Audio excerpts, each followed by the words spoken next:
আসসালামু আলাইকুম। আমি রেদওয়ান ইসলাম, ফাউন্ডার ফিজিক্স মেন্টরস।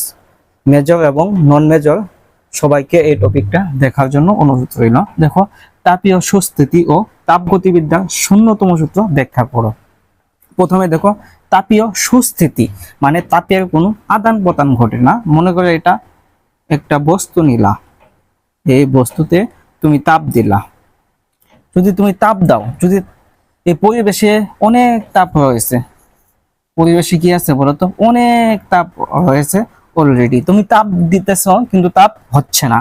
যদি তাপ দাও, যদি তাপ না হয়, যদি বাইরের তাপ এবং যে ভিতরের তাপ, অথবা আমি যে তাপ দিতেছি এই তাপ, ভিতরের তাপ এবং বাহ্যিক যে পরিবেশের তাপ রয়েছে এই তাপ সমান, এইটাই হলো সুস্থিতি। দেখো তাহলে সহজভাবে যদি আমি বলি যে কোনো একটা বস্তুতে যদি আমি তাপ দেই, সেখানে যদি তাপ না হয়, যদি সেখান থেকে তাপ ব্যাক আসে, তাহলে আমি বুঝতে পারবো এখানে তাপের সুস্থিতি হয়েছে।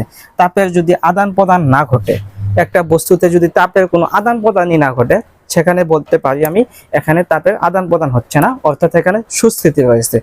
তাপের যদি সুস্থিতি থাকে তাহলে তাপের কোনো আদান প্রদান ঘটবে না, তাপের কোনো বিনিময় ঘটবে না। তাপ যে অবস্থায় আছে সে অবস্থায় থাকার প্রবণতাকে বলে তাপীয় সুস্থিতি। চলো এখন দেখে নিই শূন্যতম সূত্র। দেখো, তাপগতিবিদ্যার শূন্যতম সূত্র হলো, যখন দুটি বস্তুকে তৃতীয় কোনো বস্তুর সংস্পর্শে আনা যায়, তাহলে প্রথম যে বস্তু আছে এই দুটি বস্তুর মধ্যে তাপের কোনো আদান প্রদান ঘটবে না। এটাই হলো তাপগতিবিদ্যার শূন্যতম সূত্র। আর তোমরা অবশ্যই জানো তাপগতিবিদ্যার শূন্যতম সূত্র থেকে থার্মোমিটার তৈরি করা হয়।